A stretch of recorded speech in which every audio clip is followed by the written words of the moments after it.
achieve success with Global.Media.com.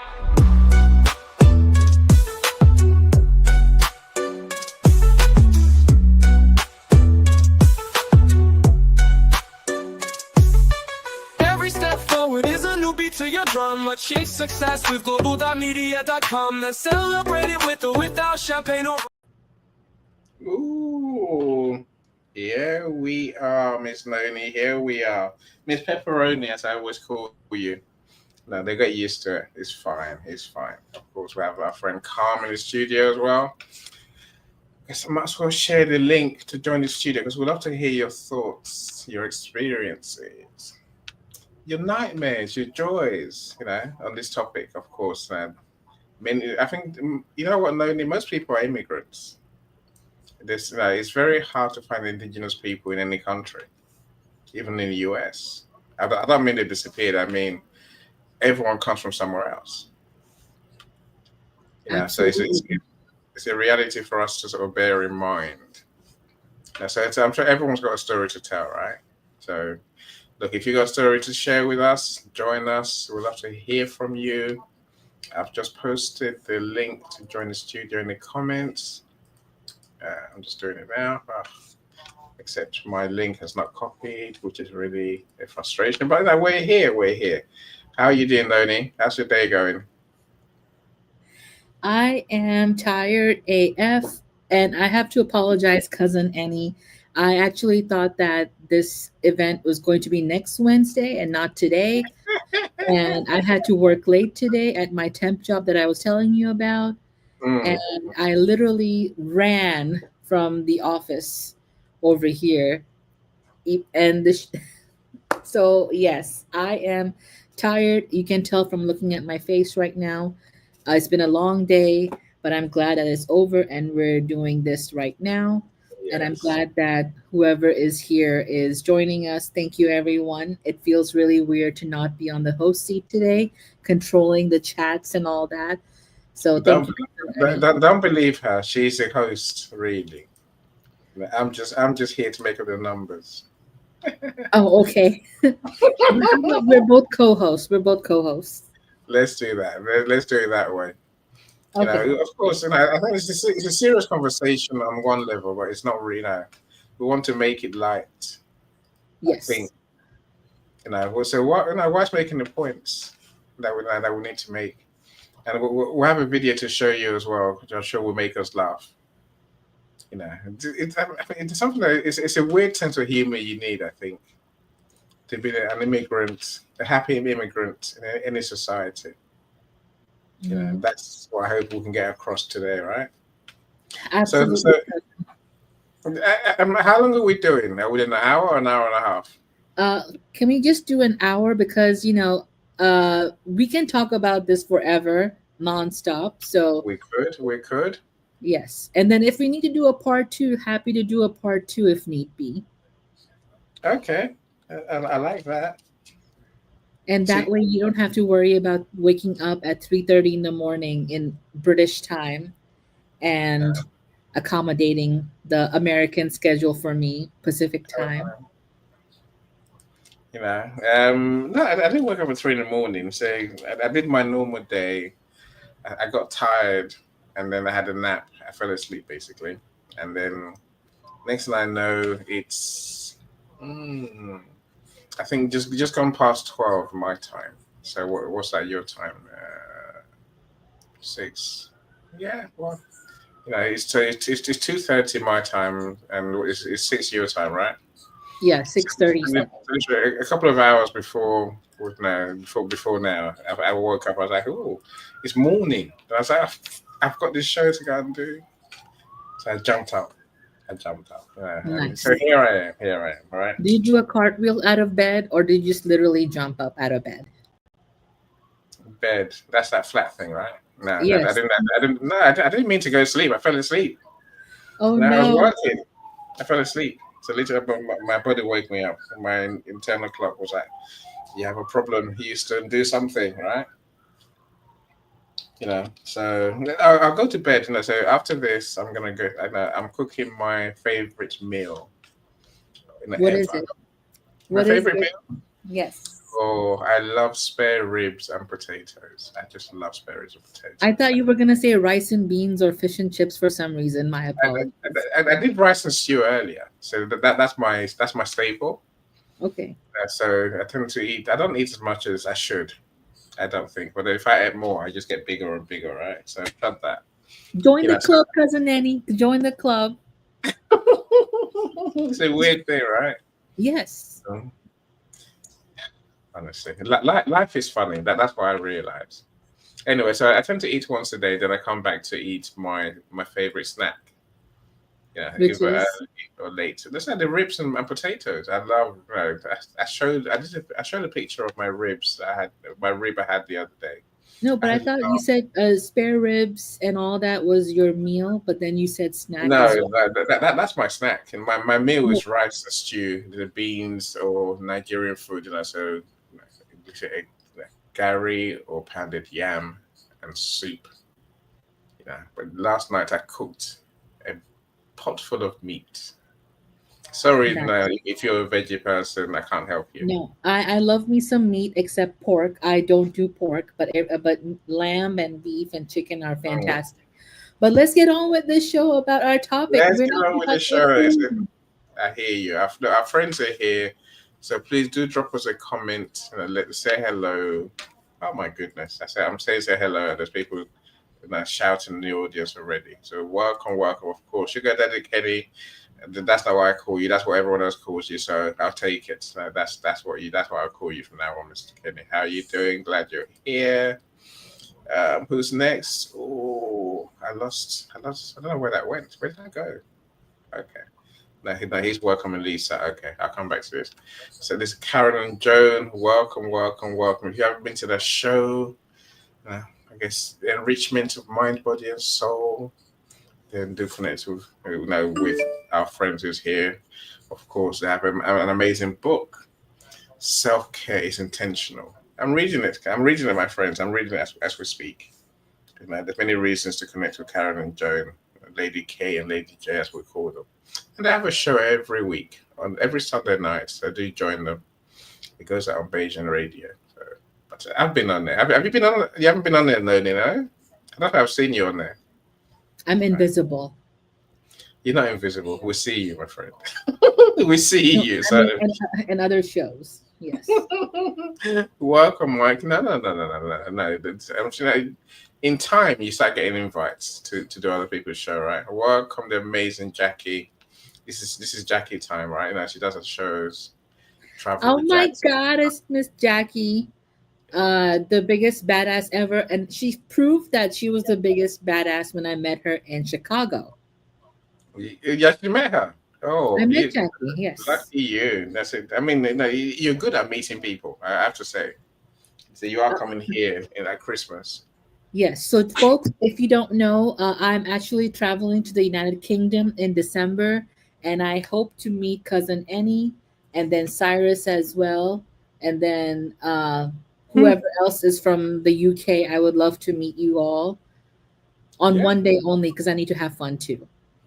I On mean, one not that day. I'm having fun. So we'll have to line up on that one day. You Yes, we'll know. do a senior heart out together from the UK. Okay. I'm still not singing. I'm not going to sing for you. I don't sing for anyone because I like you too much. I just want us to stay friends. If I sing to you, we're not literally out with that. I'd be like, any never again. Can't believe I spoke to you. I Singing think I would ask you to sing more. you won't. You won't. That's how bad it is. Lisa, how are you doing? So glad you're here. Yolanda, I do see you. Yes. Sorry, Mike. Noni's wearing a halo. Clearly, you can see it, right? Now you can't see it, Noni, but we can see now the design behind you. You see that's what Jesus look. Now there's a big circle, right? No, So it has it frames MV written. it frames your head, so it looks like you really have got a halo on. With or without the hat, you still got a halo around you. Yeah. So very godly is why I say. Thanks for noticing, Mike.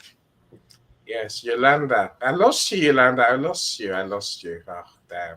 Anyway, we'll work on it's not urgent. When I say we're working on Yolanda's book. And so we did a session today. Then my electric cut out. No, someone turned it off. So buggered us a little bit more. But welcome, Yolanda. Glad you're here. Who else is here? Oh, the amazing Tracy is here as well. Why do I press buttons? Nothing happens. That's so annoying. Welcome, Tracy. How are you doing? So was it your show today or yesterday? It always does amazing shows. So, if you're talking about not-for-profits, if you haven't seen it, go and watch the replay. You know, the truth. Well, I suppose the myth about not-for-profits and the truth that comes to America. Portuguese immigrant in the house. Welcome, my friends. You know, you're welcome to come on in the studio and share with us. So we'd love to hear your thoughts. Otherwise, we'll just share. You know, we'll keep talking at you because we can. It's only for an hour though, so we're all right. Tracy says, "You forgot about me.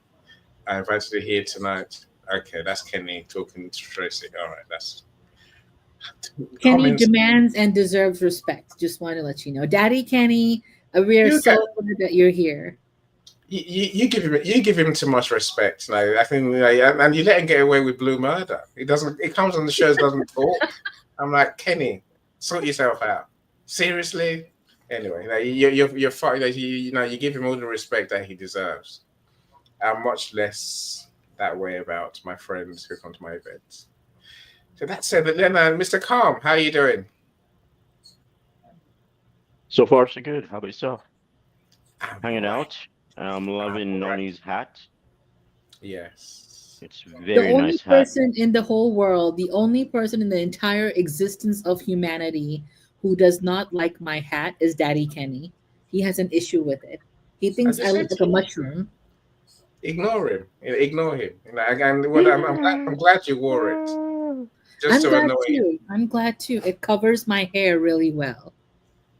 That's all right. Yeah. That's all right. Where's our list of topics, Noni? Have you got it? I have it in front of me. Yes. So the first thing we're gonna do is play that video clip, as you mentioned. Okay. So we're going to start on the topic of discipline versus immigrant versus discipline. Yes. Okay. All right. Okay. Let me find the video. I think the video is set to go without the ads. But I can only play a few minutes of it. But I think by the first 5 minutes, you get the idea. Yes.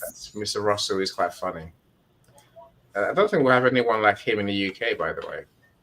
Ooh. I'll also be interested to find out where Noni comes from and where she immigrated from.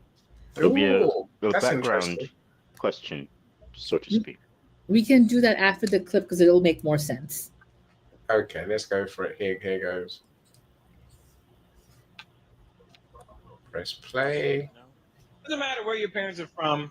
They weren't born in this country. They will whoop your ass when you're growing up. It doesn't matter where your parents are from.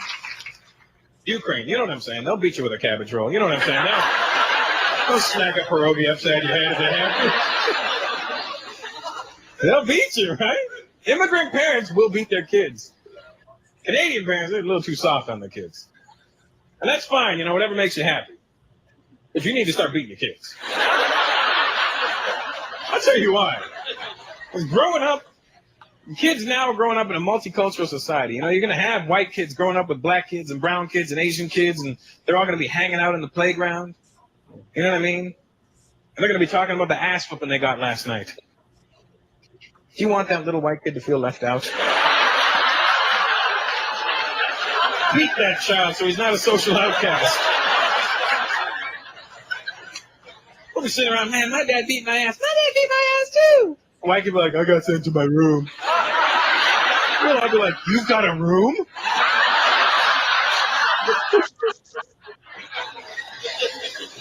You need to beat the kids, man. Indian parents will beat their kids. Chinese parents, I would hate to get beat. Parents know kung fu and stuff, man. I would hate to mess up in the Chinese house, man. Hey, cut this bone. Come here. It says you got an F in school.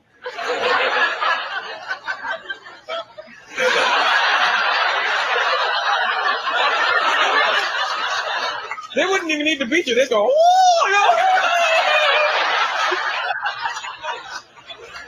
no. sanitary.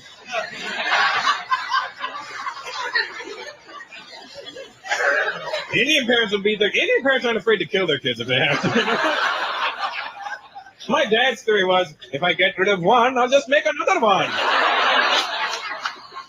And I will tell the new one what an idiot the last one was.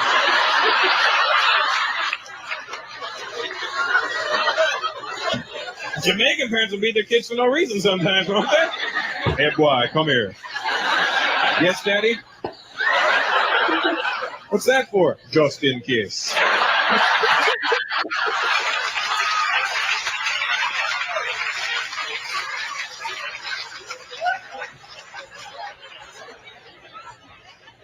White people, please beat your kids.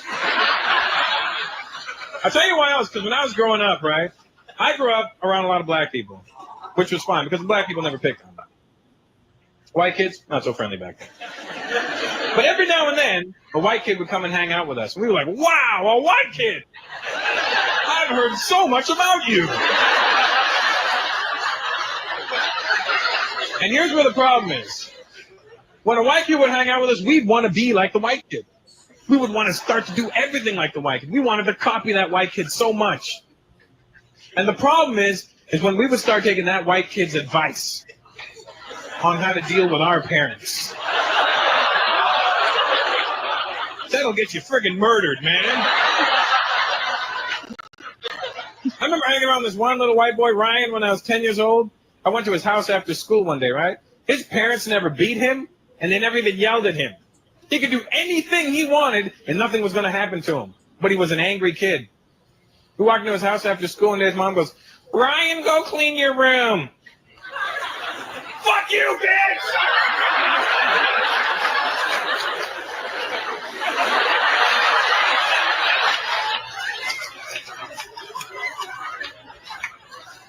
His mom goes, what am I going to do with him?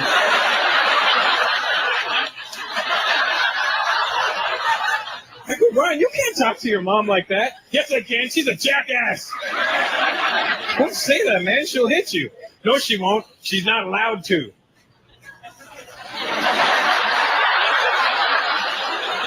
What the hell are you talking about, man? My parents hit me. Yeah, well, next time they try it, you tell them to fuck off.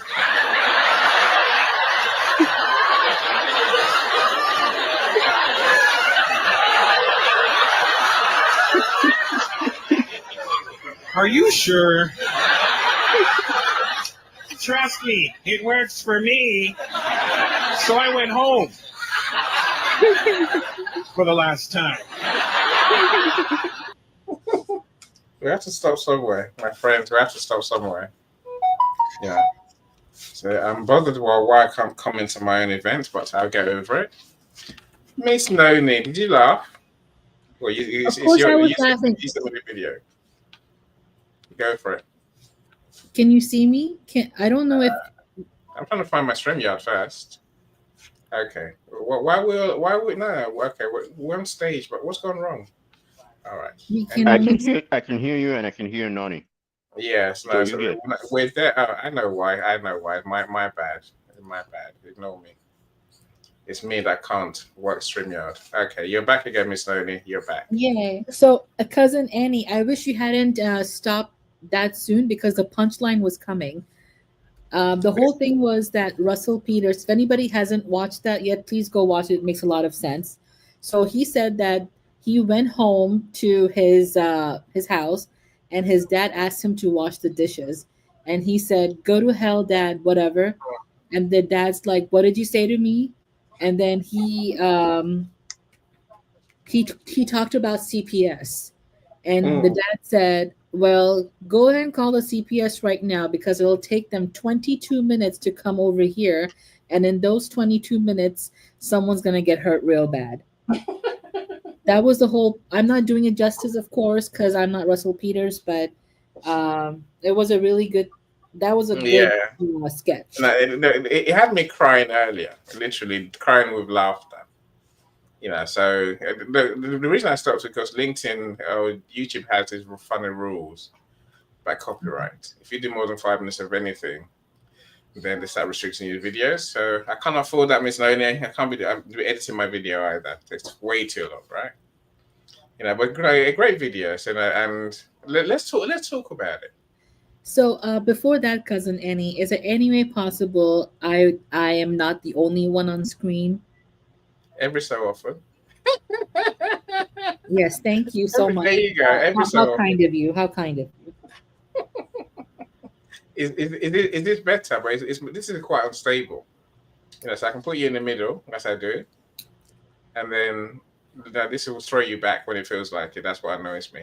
Before we carry on, so Yolanda, enjoy that, of course. Welcome. And I mentioned you earlier. My sister Chiesa, welcome Chiesa. The Chiesa has got a new book out, by the way, so do connect with her ebook. I think is it being launched tomorrow? I think it's something like that. So of course, put a link to your events, Chiesa, so we can actually see it and join you. Who else has joined us? I haven't mentioned yet. Mr. Omar, welcome, Mr. Zoom party guy. Well, I'm glad you're here. Kenny says Tracy, so true. Asians are people, or renters of things. Actually, yeah, what we're called does matter, right? It matters. It matters to some. I'm not that fussy, really. So Michael said, let's tell them where we're from and who we are and why. Why we're doing this. So Matthew, I see you. This is said I can relate to that video. Of course, every black person can, right? And maybe every Asian too, and in between. So Dr. Mispa went to see Russell Peters live. I'm so jealous. I need to know all about that. I want to go watch Mr. Peters live one day. One day. Is he all over the US or is he only certain parts? He's universal, cousin Annie. He's all over the globe. Yeah. Now, Dion, welcome as well, my friend. Glad you were here. So I'm so glad there's so many people here. We never know who's going to turn up, right? Let me stop talking. Miss Noni, talk to us. So now tell our friends about you, if you don't mind. So, cousin Annie, I thought you were gonna start, but it's okay. I guess I'll start because I will be shameless this time and say something. Okay. So, Mr. Calm asked earlier what my background is and how am I an immigrant. So only a few people know, but I have a plethora of things going through my veins. So on my mother's side, we are Persian and Pakistani. On my father's side, we are we are British, we are Chinese, we are Indian, and then we are somewhere in the Middle East. I forget, but all come together. And actually, my brother did a DNA test, not test, but yeah, he did the whole 23andMe thing, and we found out that we're part Russian as well. So lots of things going on. And so that blended with us. And I was born and raised in the United Arab Emirates. So when everybody keeps saying, I want to go to Dubai, I want to go to Dubai, and they always call Dubai a country when it's actually a city. And the city of Dubai is nowhere close to how it was when I was growing up. Because I felt like the moment we came to the United States, I was 14 at that time. The moment we left the country is when everything just went a different direction. So it was more Bedouin, nomadic style. More, I mean, it's not like they were not liberal back then. They were, and then of course, right back then. Excuse me, back then, 80% of the population was immigrants anyway, and of course, it's more now. Similarly to the United States or the UK, I'm guessing in your case, Annie.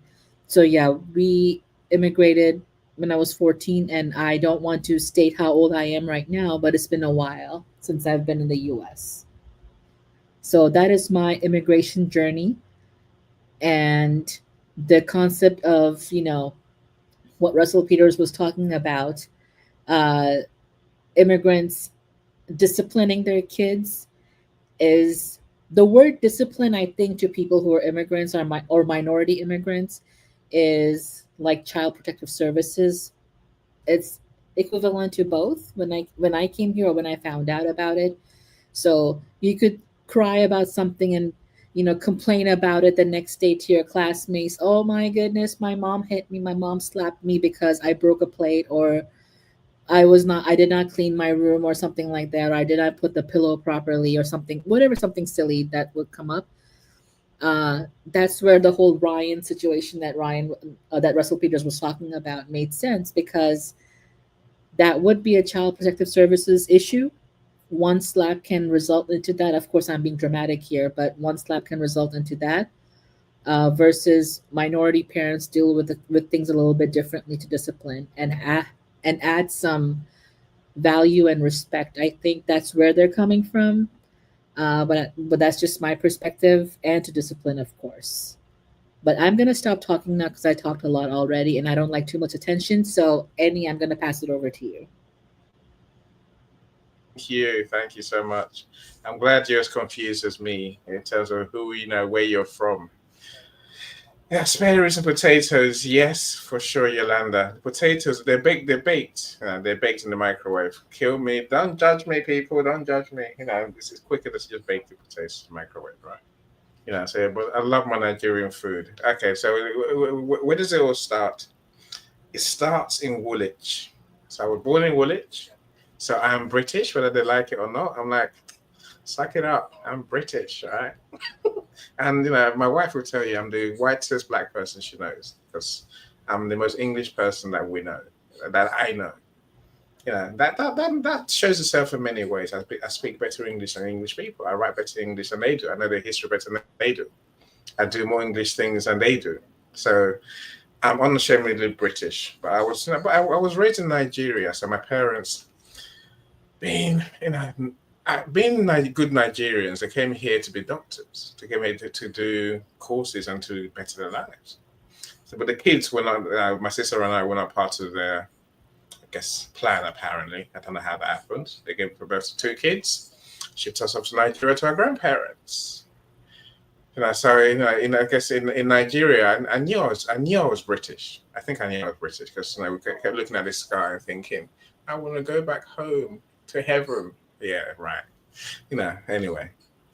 And granted, I said as a kid, life was good, but life was, like you say, Noni, life was much more basic, was much more simple. It was literally running around the yards, playing, going to school. That's what life was. And back in the day, there was no technology to keep you indoors anyway. TV was crap, right? And but I think we learned from Granddad, because Granddad was a big man. I say a big man in terms of being. It was in the government. It was a minister for health. So he was very and every so often in Nigeria things happen. So every couple of weeks, suddenly there'll be an alarm that goes round because the thieves have come with guns. So Granddad's men with guns will go out there, and you can just imagine the chaos, right? Anyway, eventually, our dad came to get us and bring us back to England. Again, I remember Granddad's men came out with guns, started shooting at the car. They didn't want us to leave because he wanted his daughter to come and get her kids. And then eventually she said, I'm not coming to get the kids. I don't care. I've moved on. I married a white man. I got other kids. So then them two can do do whatever you like with them. Give them to the dad if you want. So eventually we came back to England. And what an experience. So we came back in November. I remember clearly because it was snowing. And we've never seen snow before, right? And this dad of ours, he didn't think to get us coats. I don't know what he was thinking. I don't know what happened to him. He must have lost his brain somewhere, right? But, he's a surgeon. We didn't buy coats, so we froze. We're like, what's that white stuff? Damn. It's cold. So anyway, so we have to face the world. I remember he took us to our house, in a place called Tooting. So, just outside London. It's a terrace house thing. So imagine we come up to the house, Noni, and then it's like, that's the house. We're like, that's the house? Is that your house or is that our house? Where's yours? Because we've never seen houses so small. We just didn't have the concept of a house being terraced anyway. Because in Nigeria, you have mansions, you have properly big mansions, big houses for, and big family homes. and big compounds. So that's the life, right? So our dad hated us from that day, I think, because he was not happy that we were so rude. And then they had us watching TV programs, quiz show, game quiz shows. Of course, with Nigerian kids who haven't got a clue what's going on. And then he started a discipline thing, Noni. He started a discipline thing. So beating the crap out of us because we didn't get the answers right. And I was like, damn, this is not right. This is just this is weird. Soon we got kicked out. They would know you call it racism on his part because he was a surgeon who wasn't a surgeon. Damn. Anyway. That's the story of our lives. So suddenly we're in a bed and breakfast, a one-room hotel, one room in a hotel with other families. And so I guess that was a couple of years there.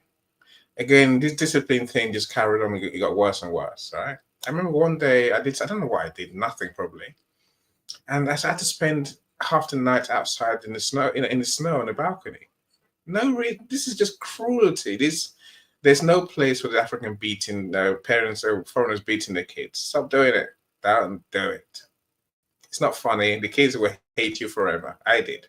I remember. I haven't forgotten those days clearly, right? It's funny, because today my son is waiting for his exam results tomorrow. I don't know what you call them. 16, the exam you do at 16. So it's like, Dad, I'm so nervous. I'm like, chill. It doesn't matter. If you pass, if you fail, so what? No, it's your dreams, not mine. I gave it, when the time came to do the exams, I told you to do the work. You didn't. So if I was typical African dad, I'll be jumping up and down. I must beat you. I must take your Xbox away. I must do this. No, I'm like, I'm all right. You do you. Today is paying the price. It's like, what if I fail? I'm like, oh, get over it. I will. So again, I suppose I'll go back and quickly say, in the end, we had to report our dad to child services, you call it, social services, we call it here. I mean, there was a last day of school one time.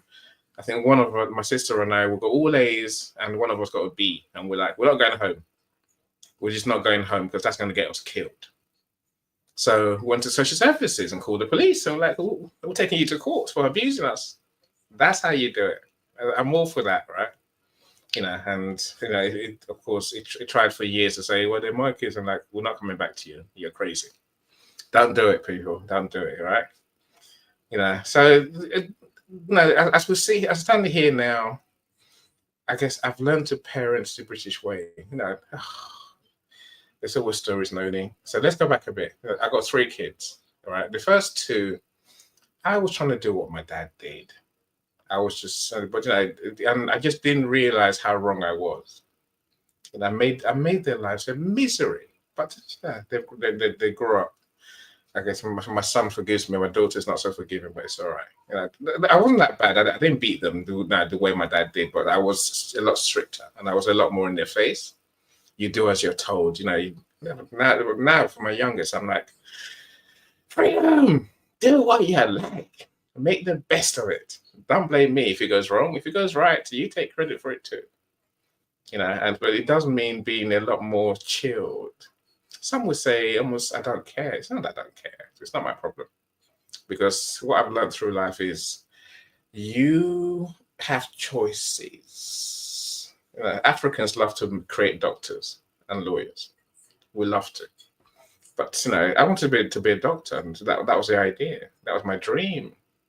And so I worked at that. I can't stand needles. They make me sick physically. I can't stand blood. It makes me sick and faint. So I can't be a doctor if you don't like needles. And the granddad made me look at operations when I was a kid. People being cut open. I'm like, yeah, that's so vile. But I think I've realized we have a choice in life, right? Like what we'll do at 16, what we'll do at 15, what we'll do at 21 doesn't determine who we are. Life. Think of who you are today. It's different. We have many different options. Maybe in the old days, they used to have only one career path. So I let my kids just be themselves, be happy. That's my story, really. I could say many more things. Miss Pepperoni, I look at you thinking. Does that mean you want to ask a question, or are you? Can we move on? No, I was actually thinking about a few things because you said that the harshness from the parents and how you were hard on your first two kids. Well, I'm gonna tell you, cousin Annie, I don't have children. Thank God, I don't have children.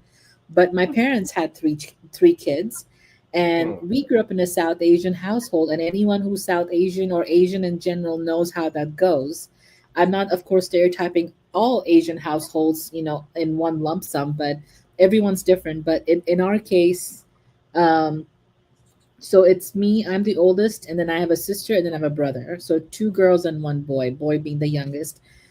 So parents were extremely hard time, especially our mom. She was hard on us times 1000. And Hmm. my brother was the king of the world. Me and my sister were forced to do the dishes, clean, cook, whatever.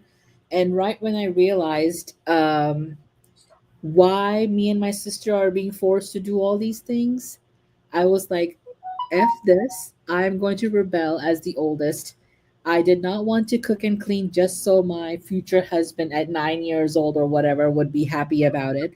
Why the hell do I care about my a potential husband at 9 years old? So I just dropped all of that stuff and didn't do anything. And I still purposely will not cook because of that. I don't want to get trauma. I don't want to. I'm already traumatized by all that cultural stuff because I didn't believe in it in the first place. But then, as we grow up, the whole thing changes, and to this day, I refuse to do laundry for my partner. Well, I will if I'm doing my own laundry. It's the same thing, but That's true. Yeah, you're clearly yeah. traumatized still, right? I guess the reason I stopped you. Let's the washing up thing. Okay, so yes, I was that guy who expected my wife to do everything when I was young, but now, today, I am just obsessed. Now, if you want to upset me in my house, leave stuff in the sink. I don't have it. My sink is always empty and clean. My kitchen's always clean because I just can't stand anything not being clean. Because when I want to use the space, I have to wash it all up, right? And the slave stopped coming years ago. So after no, but it starts with me. I wash up my own things every time. I wash up everyone else's things, but if you keep doing it, I'll look at you and go, "It's your problem. Go and go and finish the washing up." But I won't cry about it. I will make sure it's a rule. Though. Go on, Noni. Please carry on. I was just gonna make another point that when you mentioned Nigerians are doctors, or and I'm again back to being by myself. Can you not do that to me, cousin Annie? Can there be three I, people? I, I I was hoping you wouldn't notice. Right, Noni. I notice everything, cousin Annie. Just letting you know, I notice everything. What I was Go. gonna say is that it's the same thing for Asian and South Asian people too. Doctors, engineers, lawyers. So at first, when I was a baby, or not baby, but when I was a kid, I wanted to be some kind of a doctor. I don't know which one, but some kind of a doctor. Then when I went to school, I didn't know what to do with what degree to get. So I'm like, okay, well, maybe I can do software engineering. Guess what, cousin Annie? After one class, I was like, I'm done with this shit. My Mm, brain does not operate that way. I'm more people oriented versus computer oriented, I guess. mm. And then that's how I went into psychology as a starting point. And then I didn't have the discipline to go get my master's or do whatever else that I could possibly do in psychology. So, um, but yeah, I whenever I meet someone of my ethnic background or around the variations of an Asian person, every single one of them without a doubt tells me that I am not the stereotypical Asian person or the South Asian person, but I can empathize with people who are, I guess. Mm, mm. um, so Yeah. I will listen to them because I know what they're going through, and the thing is that they actually went for it and did what they had to do, required by their household or their societies or whatever. And for me as a girl in a very conservative South Asian household, I went against the norms and found myself a partner of a different ethnic background Mm. and different whatever else beliefs. Like, I don't care. I will do whatever I need to do and not live for my parents or my grandparents or some random people down the street who I don't even care about. Mm. Rightly so. So, yeah. Rightly so. Rightly so. Mhm. That's probably like that's two things we have in common amongst many other things, right? Say once I realized medicine was not for me, I don't know. I found my way to psychology. Yes, I have a degree and a master's, by the way. I got a PhD when I was 21. But that's all right. That's by the by. I refused it. That's why I say it's by the by. It still hurts. I wish I'd taken it, but I didn't want to be stuck being an academic forever. So sociology was my passion when I was a kid, really. I guess the point is we have to let our kids follow their passions because that's where their happiness really lies. Imagine me being a doctor. I can't imagine. I say that would be ridiculous. As I say, I can't do anything doctors do. I haven't seen a doctor in God knows. He said since I was 12. What's that? 38 years, a bit more, a bit less. So it's not my thing. We have to let our kids be themselves and just be what they want to be. So of course I want to hear from Calm and Joni. So we'll come to you in a second. Felipe, welcome. Congratulations on your book. I think the launch is tomorrow, right? Tomorrow is Thursday. So we'll connect with Felipe and let's go along to his launch and let's buy his children's book. Felipe, don't hate me. I don't know. I've forgotten the name. It's Miranda and the dog. Miranda's Adventures, something to that effect, right? About his daughter and the dog Max, if I remember rightly. It could be Max and Miranda for all I know, right? And so, but go along. So let's connect with Philippe and let's go and support his book to try and make it #1 bestseller. So I dare say, Felipe, yeah, we could talk. Anyway, Aaron, Mr. Showman Live, welcome. So glad you're here. Of course, thank you so much for joining us. I have a question. So Yeah, if Mr. Soulman Live, Aaron, moved from Canada to the United States, would he be considered an immigrant, like for real immigrant? Aside from the fact that, okay, I'll tell you one thing, a cousin Annie. The one advantage that you did have as going from the UK and Nigeria back and forth, and even Aaron. So all of you or all of us, when we were in our respective countries or are in our respective countries, we all use British English, right? So growing up in the UAE, I grew up with British English as well, and the additional use in some of the words like neighbor, favor, flavor. Yeah. I know what you mean. Of course, Americans can't spell properly. I agree. Yeah, so it was a pain in the butt for me to get used to all that stuff at 14, 15 when I moved. So I miss adding the additional U in neighborhood and U in flavor and otherwise, savor the flavor would be spelled completely differently. Yeah. It's bad spelling. It's just bad spelling, right? Yeah. It's just bad spelling. But it hurts the eyes. I agree with you. Everything, color is spelled wrong. Favor is spelled everything. Everything is spelled wrong. And even some words have 2 L's instead of 1 L, right? Fulfillment. I'm a publisher, so I see all these things every day, and it hurts me. But I have to leave it. I just have to learn to just leave it. I'm like, it's American English. Leave it. So note for myself is whenever I talk to cousin Annie moving forward, I need to make sure that I add their respective U's in those words and their respective L's and where they belong in the English language.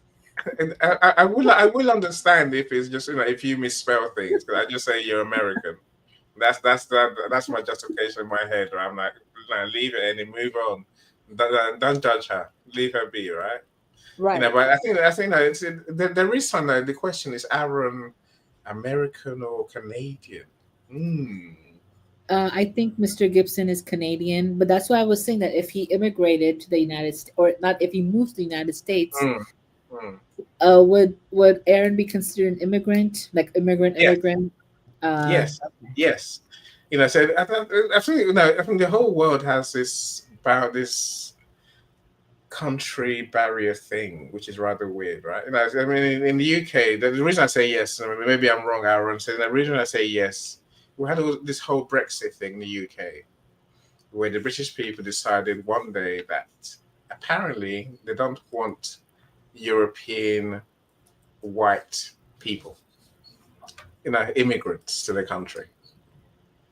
And us black people were like, "You what? Are you sure? Because if you don't get the white ones, you're gonna get the black ones and the Asians.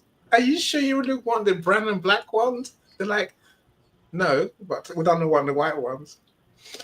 They voted for Brexit, and guess what happened, Noni? They got more black people. Now they're complaining there's so many black people. It's like, and look, let's be sure. In this country, foreigners make up 14% maximum, right? And I live in the southwestern countryside, and so when I moved here 6 years ago, I think I was the only black person in the village. I think I was. It wasn't true, but I'm saying, so rare do you see a black person. Even today, literally, you might see one or two on the high street. Some will say three or four. They've been overrun. Go on, go Cousin on. Annie, I can totally relate to that because when I first came to the U.S., I was in a town that was very country as well, and I think we were the only out of two people of color families existing in the neighborhood that we were in. It was Newnan, Georgia. If anybody is from Georgia, we settled for the first couple of years in Newnan, and I was literally the only person of color for a while, and then till more people started to move in, that's when it became a little bit more colorful. And then, not that it changed anything, it was still the same, but it was good to see like other shades of brown around me. Yeah, Yeah, yeah, other. of course, clearly you're a kind person. I'm quite happy to be a black person. I think I've got used to that fact. I think also the higher you go in society, in anything, if you think of education, you're not going to get 10 black people doing the masters. You get one in the room. You're like, damn, it's just me. Yes, get used to it. You Are go you the business. Naomi Campbell of a master's program? Is that what you're saying, cousin Annie? Yeah, well, I'm saying that literally. I don't know. I don't know. No, Naomi Campbell. I leave that to you. I don't know what about her story. I know who she is, of course. So, but literally, I think in business as well, networking. Then it was very weird. What a very maybe one or two black people in the room. And they said it matters. Of course, it matters in terms of how we're perceived. I just figured just turn up and just do what you have to do. Say what you have to say, make the friends you have to make, and then leave. It's very different for the indigenous people. Indigenous, what a dumb thing to say. No, I don't think anyone's indigenous really. Well, they might be white, but they're still from different places. Most British people are, Scandinavians really in terms of history. But let's leave that. Let's leave that where it is for now. Yes, we have Gladys, two people here on yes, stage. We would love to hear from. yes. Let's talk to them. So let me welcome Gladys. I'm glad you're here. Thank you for gracing us with your time. I know life is busy. Brother Charlie, we haven't seen you for a long, long time, my friend.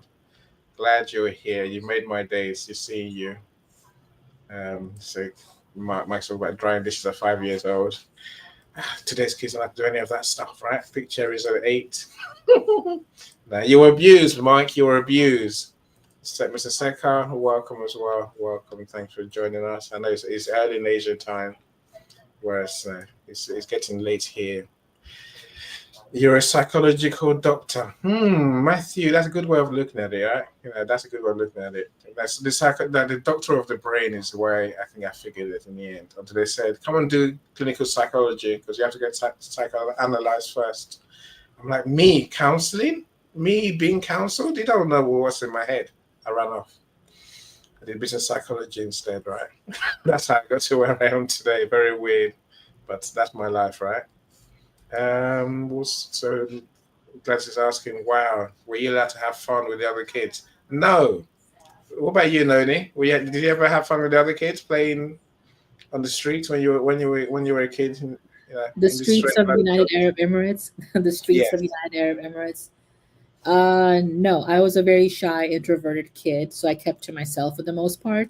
I was an observer of my surroundings more so as a participant. Hmm. No, I mean, is it hard labor? I don't know. I don't know. I don't know. I guess as much as I say many things were abuse, slowly, I guess when you look back, it sets you up for life. I think it gives you, like you said, it gives you manners. It gives you certain things that other kids just don't have. Yeah, Maybe. and I think what you sorry to interrupt you. What we were talking about earlier, cousin Annie, about the collectivistic society versus individualistic societies, Hmm, that's all a part of it too. That is a part of the immigrant experience. We have yeah. grand tables, we bring food or whatever have you, and we share each other's, meals or whatever have you. But then when I came to the US at 14, 15 years old, nobody wants to share anything. It's mine. It's mine. uh, I will not even give you a French fry, as an example. Oh, no, It and was this is my so life sweet. today. This is my And life today. So my son is 16, right? yeah, He eats very slowly. Slow, I mean, slow hours eating. I'm like, when I've got a sister and an older sister, and when I was a kid, literally when food comes, eat it quick. Hurry up, get on with it. If you want to eat it, eat it. If you don't want to eat it, look at it. Someone come and eat it for you. And because you have to check because you don't really want it. That's why it's still there, right? So then my son, I spent years just eating his food. I'm like, you didn't eat it. Here I am. I would just eat. And now it's like, no, it's my food. I'm like, bastard child, I swear. 6 hours to eat food is not, that's abnormal. Isn't it? I think it's a British thing. That's why I laugh, especially. But he wants to hold on to everything. But I eat everything in my house, by the way, with my friends. If he's in the house, it's Annie, any. hi. I'm gonna just interrupt you. Go for it. No need. No, I'll let you introduce our guests, and then you can have Go have a ahead. conversation with them. How's that? uh, any Joni, I have no idea who you are, but it's great Oh, to meet I am you. Annie's best friend. Oh, okay. Yes. Hi, Yeah, Annie's best I mean, friend. yeah, the American best friend. She's that. But she also she loves people from different cultures as well. So I give really, give really her that do. credit. It's important to me. It's the most important. So, anyways, yeah, I'm Joni. I'm sorry, I'm on my phone, so I can't have the camera on. My house is kind of in shambles right now because I'm redoing it to sell it, and I can't find shit here. So we're just gonna go with it. But I wanted to say hi to my bestie in Great Britain, and Annie. I kind of feel like maybe you should have grown up in my shoes. I should have grown up in your shoes because I, I'm definitely not the whitest girl out there. I would actually consider my inside a little black, and then I definitely do not want to be fully white. I like just embracing all of it, and maybe that's something you should talk to your therapist about. Like, why does your wife think you're the whitest black man? I don't think. I think you're pretty British. That's a different thing. There's plenty of fine British black men. So just, but anyways, I thought of so many different things when you guys were talking, and what a strong woman you are, Noni. I have not met you before, Noni and Joni. I feel like that works. And so, anyways, I had a granddad too, who was very, in my eyes, as a little kid, like just big, like a lot of like gray chest hair popping out, and just like everything, and like smoked cigs, and like he was very, grew up pretty poor, and but he was just such I he would take time out for me out of like all the grandkids, and we would sit in his garage, and he'd drink a beer, I drink a root beer, and we watch a storm roll in. And it's one of my best memories. And so I'm sure you probably have some of those about your granddad. And that is special that, you know, you have those memories because family is really important. It's very important to me. As like a white American, you don't have those big tables, as Noni was saying. You don't. Like, it's like we hardly get together at all because we're all spread out and it's hard. It's lonely. And so I am honestly a little jealous of some of the more immigrant cultures that like bind together. Like there's a lot of Indian people who live in my town and they are such a close-knit community. And I'm kind of like, I wish I had that, but I'm just like, you know, some divorced white mom. And so anyways, I think that's something that you should really treasure because having that family close-knit community is good. It's a good thing because loneliness, it is a crazy epidemic right now. And I'm sure some people listening, like this is like good to just hear someone else's voice and, you know that you're not alone. And even if we're not sitting at a grand table, I would definitely share my food. I would definitely do that. I would just be like, hey, you want some curry? Okay, yeah, me too. But anyways, so I just wanted to say that I enjoyed listening to you guys. I wanted to say hello to everyone who is listening, who I have met before, and much love. And yeah, Annie, just embrace your blackness. I mean, you got it, bro. You got it. I mean, you got to make your son proud that you're a strong black man. All right, even if you are a little squeamish, which is a little okay. No, thank you, Joni. There's so many points you raised there. Miss Pepperoni. Love. I'm still listening, but I'll mute. Yeah, no, please. I'm sure we'll come back to you. I know our time has escaped us as quicker than we ever thought possible, right? And my friends on YouTube, please like today's video, comment, and subscribe. Oh, I got a friend on Facebook. No, you know, I think one of your friends will say as well, Noni. So do like our videos and today's video, and then to do like, and then comment, and then subscribe to our channel. We all need more friends, right? Noni, Joni mentioned many things there, right? Can you imagine drinking a beer, you know, with your parents when you were young? Can you even do that now? No, he was drinking a beer. I was drinking a root beer. Root beer. Yeah. Like a soda. But the thing is, that's a very good question that you raised, Cousin Annie, because my parents lived their stereotypical lifestyle of a South Asian family by having a liquor store, but they did not drink. And one day I asked if I could get one Sky Blue, I think the beer or whatever drink was called. I wanted to try it out. And I got the thumbs up. I got the approval. So I was drinking it at home and it tasted just like Sprite. And it's an expensive version of Sprite and it didn't do anything for me.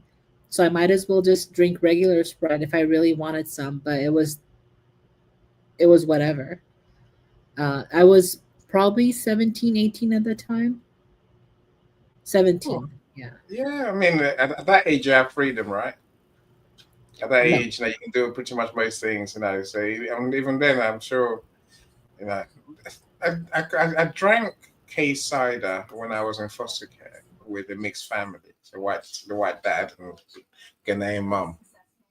For those who are going to the conference September, you hear my story eventually. That's not part of my confusion in life, Noni. So being Ghanaian, where I grew up, my teenage years, which is rather weird, right? What's the other thing that Joni mentioned? Right, I suppose this thing about white people don't seem to think they have a culture. I don't get it. Of course, you have a culture. We live it every day. Why don't they recognize their culture, Noni? What's going on? What's the thing about only black people and Asians, only foreigners have a culture? Foreigners have a culture because it's different. Because the culture of the average white person is default when we travel to the country where it's majority white people. So it's a default thing. Mm. Uh, but lately, not lately, but I knew that for a while that it's a whole matter of seasonings right now, which is coming out in public. So salt and pepper is like pepper is like the sexiest seasoning ever, apparently for some reason. But then when you introduce other seasonings to Mm. them, I shouldn't say them, but just in general, Mm. it's a Mm. whole different experience. So it's exotic, right? And if it's Mm. exotic, it's foreign. Like you and I are exotic in some areas, and other areas we're just regular people. No, I don't think so. And I think truffle salt is a little more exotic, but our grandma saw. I don't know. Did I just say that right? I'm sorry. But it is true. White people do not like bind together the same way. And it's something I'm jealous of. I'm really jealous of that. So, Yeah, look, and I know the culture of white people in England. Fish and chips, yes, that's a white thing. Whether you like it or not, that's just the British way, the white British way. There's many other rubbish foods that they eat. Pie and mash, jelly deals. Ugh, honestly, disgusting. I'm saying that it doesn't mean that there's no culture, right? Going to the pub and getting drunk every week, every day if you can. Now, this is all part of the white people thing in my country, but they wouldn't admit this. You know, I guess hating foreigners as well. It's a weird thing. I don't know. You know, I think to give you an example, I live in Cornwall, like I keep saying, right? And it's a weird thing in Cornwall. So the very southwest, literally edge of the map stuff, right? We make money from tourists. You know, it's the warmest part of the country. Okay, I take it. But literally, they hate tourists, even other people from up country is what we call them. They just hate them, and it's such a weird. But see, that's our habit as British people. You know, let's hear from Calm, Mr. Calm. You've been quiet for way too long. What's your take, my friend? Like, give us your take on the immigrant experience from your perspective. Of course, no. Tell us. I guess I can tell people that you are Ugandan primarily in the US. Yes, indeed. I am primarily Ugandan. Um, primarily, I am Ugandan. It's not primarily, I am Ugandan. Um, and specifically, I'm a Musoga from the Busoga tribe. So, considered to be East. But well, that story is also interesting. I was born in 1945. 1974, sorry, not 1945, 1974. And my mom. I was thinking he's not that old, surely. He did more I'm than the same age. 45, but my how friend, did but he that I'm make makes the that him same age. nearly mistake? 100. What I'm the was the same age as mistake you, Annie. there, Calm? It wasn't born in 45. It was born in 74, same as me. That's a mistake. Yeah, there you go. So that's been corrected. And so now that you've got the correction, all well and good. My mom and I was born out of wedlock. My mom died 4 months later. Um, my dad and my dad and her parents were not getting along. Traditionally, I'm supposed to go and stay with my mom's family, but and they asked for me to go and stay with them, but my dad decided to keep me, and he felt later on decided to get married too. About a year and a half later, he got married again. Had a couple more kids, which is also about a year and a half later. There's a couple more kids came along. Um, so I have half sisters, and since we were living in Uganda, it was Idi Amin's time at that time. Um, we had to run away for run. He had to take off because he was a professor, and Idi Amin was unaliving professors at the time. So he He ran to Kenya, and we followed him later on down the road. Um, then from there, we were immigrants, sought asylum, and um, from Kenya, we went on to. My dad found a job in Ethiopia, so went and lived in Ethiopia. So we migrated to Ethiopia, and we had been there for quite a long time. My dad at his job, and through his job, I've been able to go from. I've been able to go to school in Kenya. I've been able to go to school in Nairobi, not Nairobi, but in what do you call it?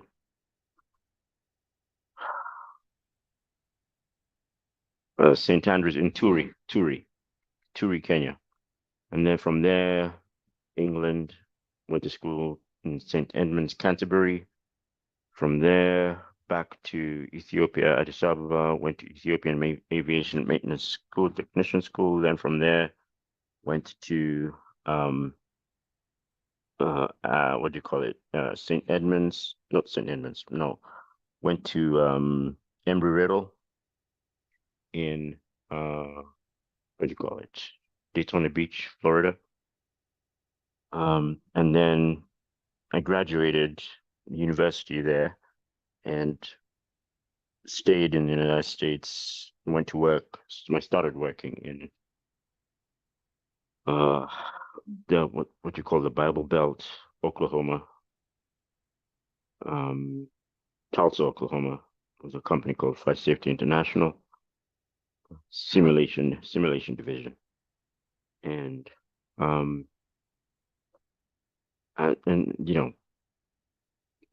I've been here all along since then. So kind of like migrated all the way over here after being at so many other places.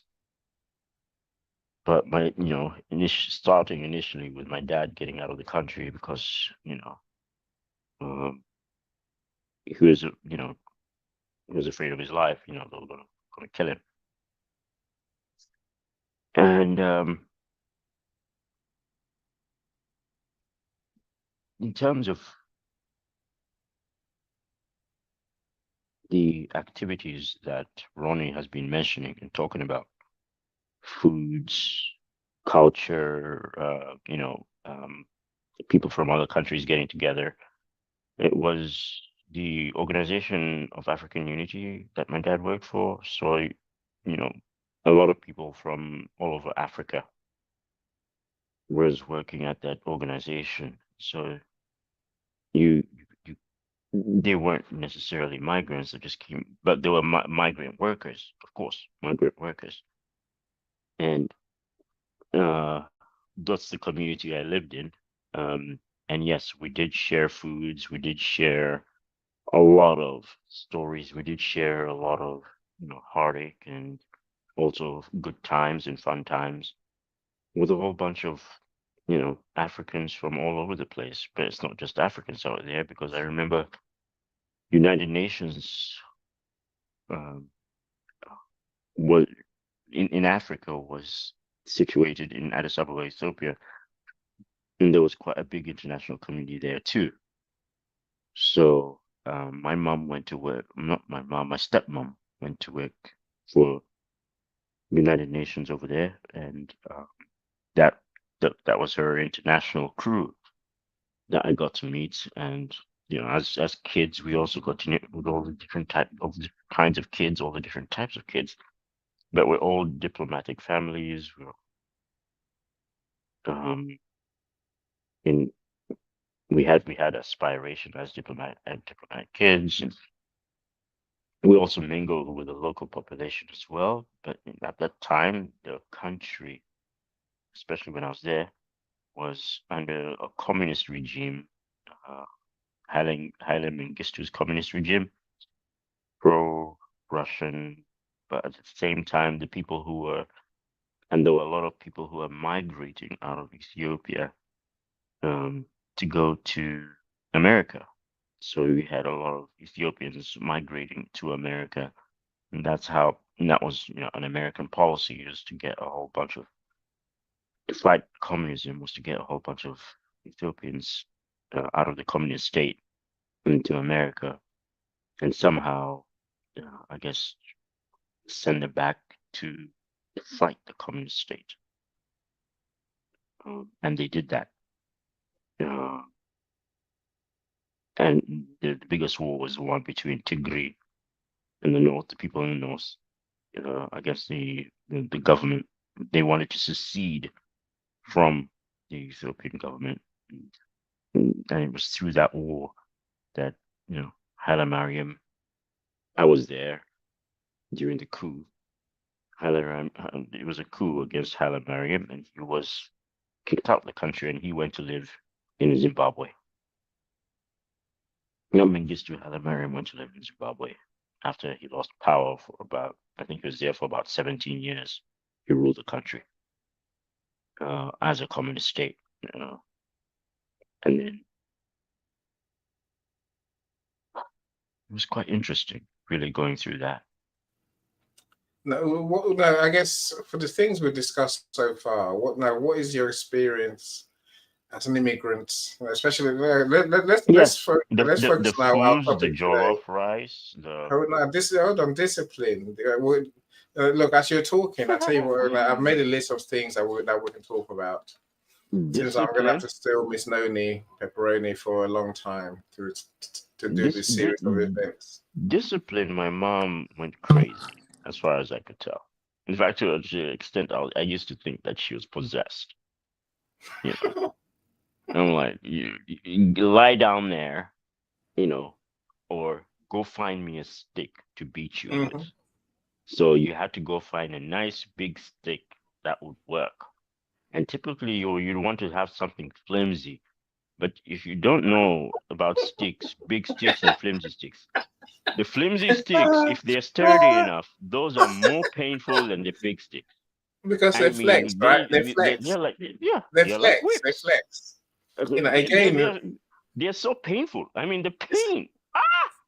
See, not many will know, Michael. Michael, in Nigeria, something similar where even in schools, when you were in school, right, teacher was they could beat you randomly. They could beat you violently. Ruling the back of your hands is nothing. I'm saying you have to go and find a stick. You have to prepare the stick, right? You have to prepare the stick. Yes, Michael, you have to prepare the stick. It means you have to. Have you ever had I think it's a London broil steak. It's not steak. It's like hamburger. That's like so horrible. It's like just this it's so thin. It tastes horrible actually. But I can really Joni, we're talking about sticks. I know, but it's called a steak here. It's the cheapest. No. It's not something we're eating. We're talking about. It's about sticks that they beat you with. And I say in Nigeria, a piece of wood. Oh, okay, yeah. No, I was never beaten. I just was beaten with a paddle brush by my mom. That was about it. I was really out of line. I was beaten with a broom. I was beaten. Those yeah, brooms? but a big wooden paddle brush. And then my dad would get the belt out. He would never hit us, but he would snap it. It was scary. We got the belt several times. I got the belt several times, and that was a norm. But there's the stick thing, Michael. Sometimes you have to prepare it with pepper, chili. Just like it hurts more in the wound. I mean, what's wrong with people? Seriously?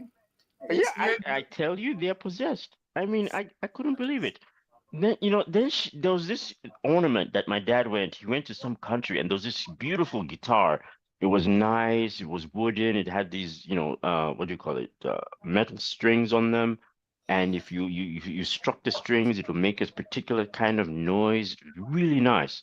And there were a couple of them hanging in the wall in my dad's in the dad's sitting room.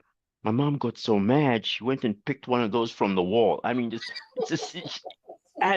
and I tell you, I was there on the floor, with my butt sticking out, and I'm like squeezing it just to make sure that it was nice and tough. But damn it, no! And when it struck my butt, the damn thing broke apart in bits. This guitar, Yeah, you got a bony butt. That's what it amounts to, Michael. Oh, You got a Oh, bony, yeah. hey, we call those switches. Yes, he call it switches. We call, but they're sticks, right? Yeah, they're They're sticks. sticks, but Yes. it's like the thinnest thing. It's just like you pick from like the smallest shrub, and it No, just oh, that hurts. Africans My couldn't do that. You sisters don't, and I used to hit each other with those behind the knees for fun. Johnny. Listen, as Michael was saying, there's a type of stick that people like to beat people with, right? Too thin is too thin, and that won't do. The That thin makes one them more is angry. that hurts, but my parents were not like that. But it's my whole stories are so interesting. I'm trying to absorb them all. And Michael, I'm sorry you didn't get to have a relationship with your mom. That stinks. That really stinks. I'm sorry. It sounds yeah. like you lived a lot of lives. Don't be sorry, my that's friends. another story. There's no need to be sorry. This is just our experience of life, right? We survived. We'll take it. Go on, Michael. No, you've been too quiet. Yeah, sorry. I just have a call in about 10 minutes, so I am kind Okay. of preparing Okay. for that because we were supposed to end, what, 20 minutes ago? Yeah. Okay, it's all yours, Noni. Please continue. Oh, No, look, there's nothing to no, continue. I'm good. I just have to go. But yeah, Okay. no. cousin Emmy, thank you very much for No, having me and we'll go everyone. together. So we'll go together. So now, look, my friends. No, well, it's up to you, Noni. There's many more topics that we can talk about. I think we have a list of the do's and don'ts and how we explore generational norms in different, newly different environment. Inferiority versus superiority complex that immigrants might have. Beauty standards and biases. I think I've also put religion from listening to Michael, religion, education, food, community. These are things that I think we can discuss in the weeks going forward. You know, Sure. look, you made me laugh. So there's many more comments as well. Felipe, I don't mind how Americans speak. Americans speak. If they want to say schedule or schedule, I don't care which one. So I just accept, the way you lot say. I'm used. Schedule. It's schedule. I agree. But then some would say different. They say schedule rather than schedule, right? Yeah. You know, That it's my mom says schedule. I'm like, what the heck is that? You know, Mike. Mike just says like beware of you. I was Go. telling my mom when she was lecturing us, right? I had a girlfriend on the phone, right? And we used to talk a lot and a lot. And I don't know if the bill became high or something. I have no idea. But Mm. my little sister told my mom. Oh man, my mom pulled us over. And this was, my little sister's friend. She was basically trying to communicate with me, trying to get to know me, because I just came back from England, and so she thought it was an in thing. So she kept on calling me and asking me all sorts of questions. So my mom was telling, and so we're there standing in front of my mom, and she was on her bed sitting, and she had us standing. You know, when you stand to attention at the side of the bed or at the front. Yeah. I tried to Yeah. stay away as far as I possibly can and said, I don't want any flying object at me. I do not want the stick to come and reach me there. I don't want it. So let me just stay as far away as I Mm. can. Then she asked me, what are you guys talking about on that phone? And Nothing. I was telling my author, and she was standing there, like, okay, I didn't say nothing. I said, oh, we're just going steady. You know what going steady is, right, guys? Yeah. Yeah. In the old So days, for her, dating, she was like, what? courting. She was like, what? You're going to study? I was like, oh, yeah, we're going to study. Yeah, that's right. Obviously, lying out of my, whatever. Hmm. And then we had to stand there and get lectured about going to study. And I'm like, it was not normal and blah, blah, blah, blah, blah. And I'm like, Yeah. I got out of that one. If she Hmm. understood exactly what I meant, I would be in my ass would be burnt. I got a lecture instead of, a whooping. So I was like, oh, I'm so lucky. There you go. Yeah. Mis No. and that's how we I get think into the misunderstanding of schedule versus schedule, and basically misinterpretation of the language, I think Mm. um, all our and parents. not knowing exactly not A knowing good exactly the parent who lingo wants you that to we are study. using. Hold on, Joni. Hold on. All right, so Joni, what are you saying? Oh, I said that's being a good parent that she wanted you to study. I think I don't know, but I also like would tell my parents that my sister and we were going to like the local college to study, and we would like go to a bar. It was like we were ridiculous. We were out of control. And one last Yeah. story that's so bad. So if anyone feels bad about themselves, like this will make you feel better. I went to college, and it was like before. It was right when like kind of internet was like coming out, and like so my parents couldn't check my grades, like they didn't understand it, and so I cut and paste A's on every grade and sent the card home to them. And I had gotten like all C's, all C's. And I was like, I still feel bad about this. I can't tell them. I cannot tell them. So unless they hear this recording, which they would never hear this, but I mean like that it was literally like on Paint. Do you remember the thing Paint on computers? Yeah. No, you told Yeah, me years ago. you could take a The picture Paint and app. cut and Yeah, paste, the Paint application. and I would just Mm. Paint application A 4.0. It's so bad. I really do feel guilty about that. And you were just saying that you felt bad about getting 1B. I mean, I was not the best student in college. So, Yeah. anyways, lovely talking to you guys. I'm gonna mute and say goodbye. Yeah, no. So we're gonna go, and I say hopefully Noni and I will come back in a couple of weeks with with the next topic on this conversation. I say thank you, Joni, as well. Look, so I've learned that education is important, of course. I think we can all agree on that, right? But what we don't need to do is beat our kids into what we think is success. It doesn't work. It doesn't work. It's never works. And they say we're here because we've got to make choices, and when we find happiness, is how we all got here. Michael, you include. I'm sure you include. I'm sure you agree, right? I As, totally as, and utterly agree. as an Um, engineer. you gotta learn how to bring the best out of your kids, in a different form and way. And we're learning, and we're trying to get a grasp on how that's supposed to be done.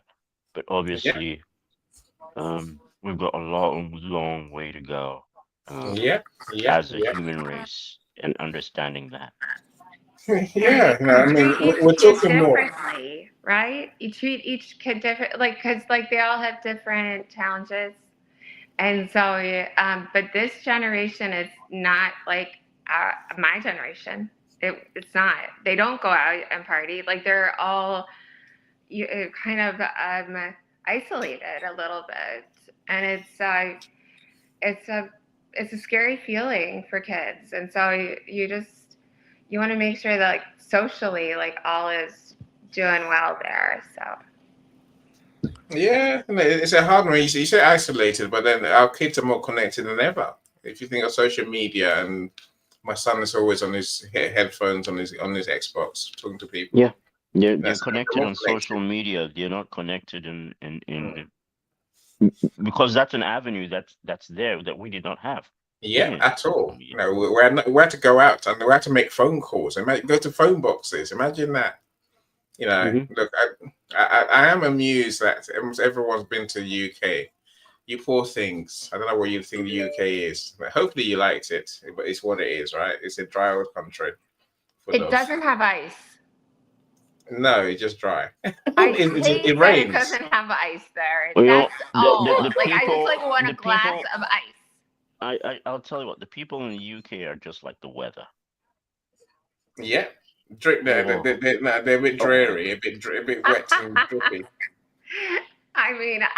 I love British people, so I'm it's fine. But I do Look, not like the let's food try. Let's there. try.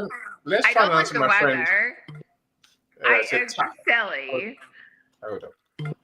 Let's try and answer Ty's question. If anyone has an answer, this is my friend Ty, DR Property Guys. They sell properties in Dominican Republic. In fact, I bought one. I didn't buy two. No, we bought one a few years ago, but that was sold. It was sold. It was Ty is a real estate guy, clearly, right? And he's British as well, but so he moved to Dominican Republic when he was a kid. And he's been there ever since, which is many years. We're talking, what, 30 years? Nearly more time. I think just about more. It gets to the more now, right? Yeah, he's So, immigrated. so Ty's asking the question, but he speaks Spanish very well, I got to say. So of course he does. He lives there, right? And his Dominican family. Republic, yeah. So he's asking the question, does anyone know, did anyone here move to a so-called third world country from the so-called first world? Almost the reverse of what we've all done, right? Where there's no governmental assistance program. He's asking for a friend. Does any third world country have a government assistance program? If anyone knows in the comments, I don't think so. and I know what I just asked, right? That's you just no. There's no food stamps.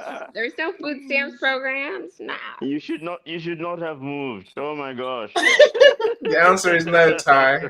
I don't know enough African country that gives you more than if you can't do it yourself. Selling drugs, bro. He's asking for a friend. Okay. There's so many great comments, but I can't get through all of them, my friends. Nowhere near it.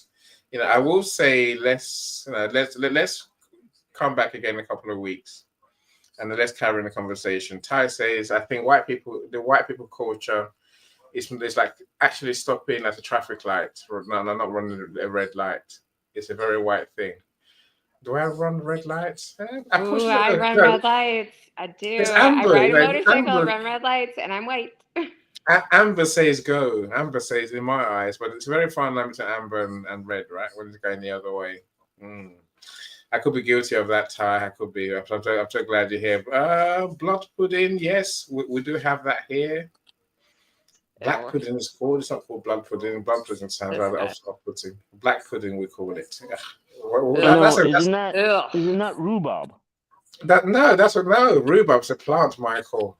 Yeah, no, it's like which black pudding is blood. It's blood that's solidified into a lump. Sheep, right? It's disgusting. Mutton. Yeah, just disgusting. I can't. It's so disgusting. It goes with breakfast, in case you're wondering. It is disgusting. Like my best friend, grew up here. My best friend, his father's British, and he loves all that weird British food. He loves English breakfast. I'm like, ew. I love the English breakfast, but it's not far from American. I like Indian food. I'm gonna go with Indian food. In US now you have guacamole. That's disgusting. Look, guacamole is disgusting. It's I don't know if I can call you my best English friend. I had so many guys here who were Hispanic helping me with this project on my house, and I got them guacamole, burritos, salsa, chips, and a bunch of Mexican Cokes for lunch today. They could not be happier bunch. They are just blasting the music. They didn't care. They were just like, oh, we're just like living the good life. Our wives are down in Mexico, and we can date whoever we want up here, right? I was like, whoa, okay. Now, Peter, welcome. I'm glad you're here. He says comparison can kill joy and can make you lose sight of the great things you already have. I agree with you, of course. But I think every so often, reviewing, probably the best thing I can say, just looking at your experiences is what I mean, right? And it can be fun. So hopefully these conversations will be more enlightening and less comparison and less trying to be too serious. Of course, I know there's some humor topics. Again, that's one of the things that it joins people. Noni was saying food and music are forget exactly what she said, but humor is something that everyone wants to smile. And if you just like practice smiling a couple times a day, just you're like, I'm gonna do it. I'm gonna do this day. And I would just, even if you just like wave at like little kids like at the grocery store or something, it's like it's a really good thing. It's like beyond like racial boundaries at all. It's nice. No, for Makes sure.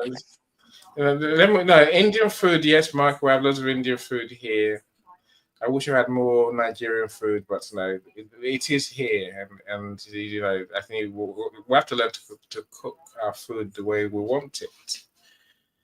British food is very bland. They love the blandness of food, and I just don't know. So, as a Nigerian, my friends, and I'll admit this: I cross the country. If I'm a Nigerian, I would cross the country to go and get food. I call it takeaway. So I was going to see But do you Christiana. have cereal? Cereal? No, I'm saying that stews and soups. The things I can't cook. A good Yeah. stew. I mean, because you didn't grow up with milk, right? I'm sorry. No, there's It different just sorts still of makes me laugh. And there's you're different sort like, of milk in no, there was Africa. condensed milk, Joni. Yes, I no, was like, no. what? Michael knows condensed milk. So do I. No, But that's no, I don't. that's the I milk do we not. grew up with. But you can't really live on that anymore, can you? It's too thick. It's too sweet. You know what? Everything's wrong with it. I actually drink condensed milk right now, even before I go to Really? bed. Yeah, Damn, it's good for you. that's going to make your belly heavy, my friend. It's going to make your belly very heavy. It warms me up. It actually helps me go to sleep. Okay, I'll take it. I'll Don't take it. I haven't seen it's condensed how you milk in my consume house. it and how you expend your energy the next day.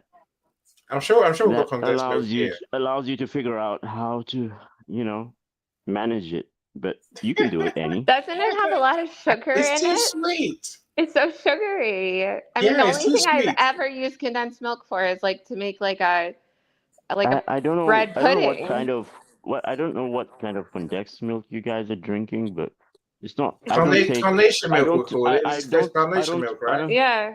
Yeah, I really don't ascribe to the condensed milk you guys ascribe to. Mine is not sugary. It's Okay. not. It's What's not. yours then? It's You'll have Which to not brand? send raw. us Which a brand are you link, like an drinking? Amazon link. I think Which they brand are you call it. drinking, Michael? I think they call it kefir or kefir. Okay. Oh, That's that's different. carnation milk is the only one I know. So Yeah, like the one in the can. yeah. Yeah, I know what you're I talking don't about. take that. No. So the reason I I grew it already from know is that it's got a lot of sugar, and I'm diabetic, and so I wouldn't touch it. See, the reason I grew from a normal person to a big person because condensed milk and my frosties. That's an evil combination, right? That's just a bowl of sugar. That's going to destroy any diabetes, Michael. Honestly, that's out the window, right? It will kill Hold on. me. Exactly. Let me welcome Safe. I see you as well, William. Thanks for joining us, super host for events. So you talk about steaks. We talked about steaks earlier. So you have to sharpen the steak.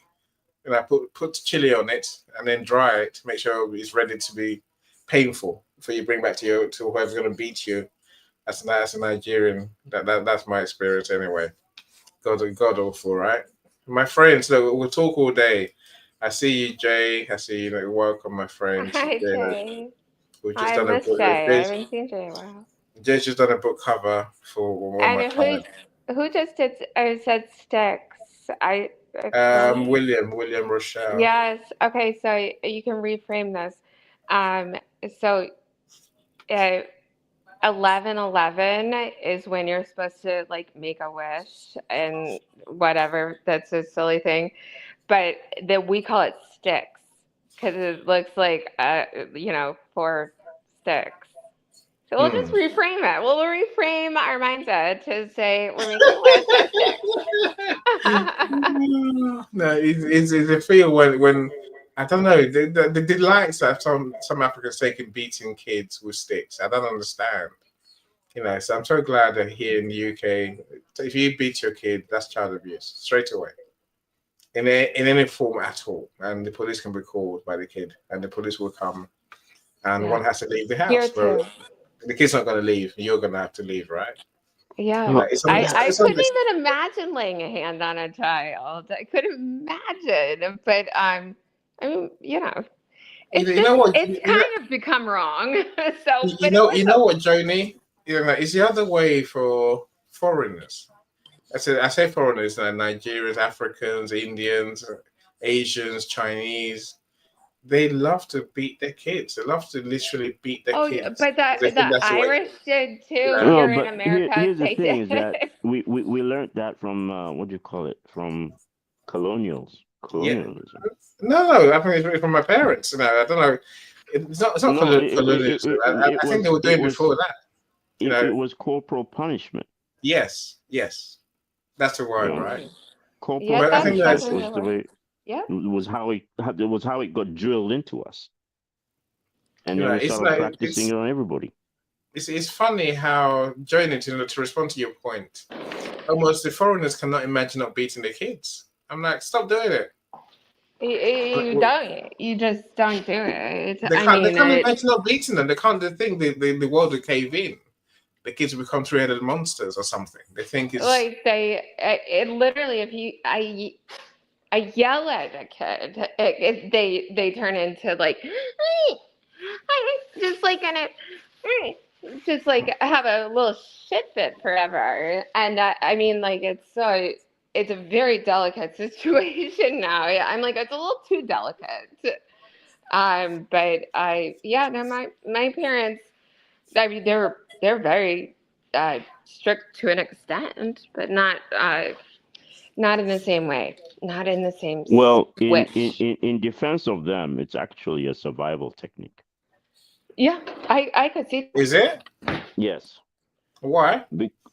They want Because their kids. because if you are when you're busy and you're trying to get the child's attention to a situation or something that is going on, and they repeatedly do it, and they don't consider the fact that they are going to get into trouble, the only way you can get their attention to ensure that they won't do it again is to make sure that they do get into trouble by you, not by something else, so that the activity that they engage in will be curtailed before it actually becomes something that's life threatening for them because somebody or something else decided to take action because you did not.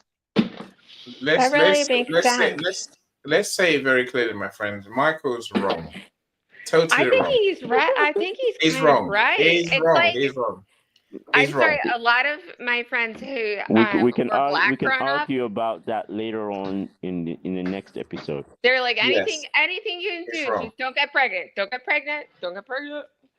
And that's all of my black friends growing up. Like that's what their parents said. This is all. Exactly. And Do not get pregnant. Do not get pregnant. the same as when you beat kids. All you're creating is more child beaters for the future. Unnecessary. No. Journey, take it from me, is wrong. It doesn't. And as a British person, you don't need to beat your kids. I promise you. Oh There's no, need. no. As an American That's person, all. no, you don't either. I mean, as an educated person, you just don't do that. They're little humans that would just ruin them, and so we. As an African parent, you definitely need to beat that kiboko. You don't need to beat that kid ever. Well, that's all my black friends. They were like, you have to make sure you put some sense into them. But it was usually the grandma. It was the grandma who usually exactly. beat them. I'm glad you've gone there, Joni, because it's not your parents that beat you after a while, Michael. Everyone beats you. So I remember my worst beating was from a couple of my twin uncles. It's the community saying that they love you. They don't don't want you beat to get kids. into All you trouble. teach them is how to be more violent to other kids. It's not your job to be there's better ways. There's better ways. Yeah, it is different for our children though. Like when you misbehave, you get a so many Why, different Michael? types of friends so that because you misbehaved. Michael, Have you noticed that the Western society hasn't crumbled because when they don't beat their kids? Have you noticed? Yes, there's nothing. It's just angry black people taking that the anger on their kids. It is just a matter of time, dear Annie. It's not a matter of watch. time. There is don't think nothing's it's nothing. either. No, It is a I think matter it's of time. just I like mean, those children do not have discipline. You it's understand? a little more. It's like it's just more visible, like in the here too, like in the African community or my black friends, like they were scared of their Your grandparents. black friends, right? I'm Grandparents. saying, But they, you know, they Well, talk to they're they saying the talk same to their thing. I grew up parents. in a They black talk to their community. parents Okay, anyhow. Whatever they want, they talk. Okay, How do you talk to your parents like that? so now we'll go on to now teaching kids manners, right? I get it. I'm saying we'll talk about it in one day. So we'll bring it back to one manners of our are so conversations. important. I agree with Zanny. Beating your I'm like, kids if is someone gives you a ride home, you say thank you. You do not get out of the car without saying thank you. It's like just like that little thing irritates me because kids like they need manners. They need to be respectful. And so I you agree. know when they get I out the agree. car and they don't say anything, then you make sure that they understand that they needed to say something. Look, Sometimes it has to be painful. No, Michael, No, that is I just don't dumb. think so That's either. just But dumb. I That's think you dumb should have a dumbness. discussion. You constantly have to remind that. And You can't like be that's beating up one of kids. your values. Michael, it's so wrong. I can't leave it and say you might be right. You're wrong. So we'll talk about it next time. And We'll he's talk in about the gym with his son, and he's just like, Exactly. bro, I'm gonna just like slap your face if you don't do this like 200-pound bench press. No, he would never do that. Look, he's a champion kickboxer, so I can't do that. I know he's a little stronger than you now. He's gotten to that level where it could be dangerous. Really? No, seriously, no, really. So he's a champion kickboxer, so I'm not going to be beating him. I never have done that. And Michael, here's the weird thing about my son, especially. That's why I preach the way I do. Is that when he was younger, literally from when he was 2 or 3, when he did something wrong, he'll take himself off to the notice step. I'm like, what are you doing there? I did that wrong. You what? Say that again. He takes himself up to the notice step. I'm like, why are you sitting there? Because you see, I think punishment in our conversation today, my friends, is a choice of how you respond. It's a choice of whether you're bothered. It's a choice of whether you really believe you're so right that this kid must be beaten into submission to agree with you. And I just don't see it because I'm not. Who knows if I'm right or wrong? Well, it's just it doesn't make them feel good. It makes them feel resentful. Yeah, it's not the way You know, it you have But to if you understand make them that, laugh and you make them feel stupid. this boy was brought up in a different environment. Different age as well, Michael. Of course. Right. Different age, different environment. Exactly. So Michael, when he goes to an environment where there's violence and there's violence, irrational violence, he's gonna have to learn real quick because it's the environment. You want to protect him. I know that. I understand that, Annie. No. I want him to learn. Hold on. Right. The simple question, Michael. Did you have to be beaten for you to learn the lessons in life? I have no idea. But you were beaten. I'm saying, did that help you or not? I went through what I went through, and whether I was, and because I was beaten, now I understand that, that I was beaten because of this and so on and so forth. Now, if I was not beaten, I do not know what I would have become. A happier, better person. I have no idea. All I know is that somebody's telling me that I would have become that. But on the other hand, I could have become moody and angry and, a real asshole. I don't know. You could have been, but maybe your name is Calm for a reason because you're like, I want to be calm. Unlike, my mother or whoever. And maybe I could tell you that I am calm because my ass was whooped. I don't know. I don't think that's true. I It's think not true. I think my kids hate it just as much when I'm laughing at them having a temper tantrum Yeah. versus when I if I ever hit them, that would be horrible. Like they would hate me. But when I laugh at them, then it's kind of it makes me Okay, feel okay, okay, happy. okay. It makes you right, I'll Shirley. give It you makes you I'll right. give you a good example here, guys. I have another sibling who was the darling of the family. She was not touched. And when she became an adult, she became a riot. She still is a riot. Like, what does that mean, riot? She was In other words, angry. in other words, She's happy. all the other siblings, she may be happy, but everybody that's around her is uncomfortable as a result. Do you Very think that's just not her name? You Okay. see, that's the thing. Had All she right. been beaten the way we were beaten, then maybe it would have that sort of attitude would have curtailed. She would have been more, how should I put it, empathetic towards other people.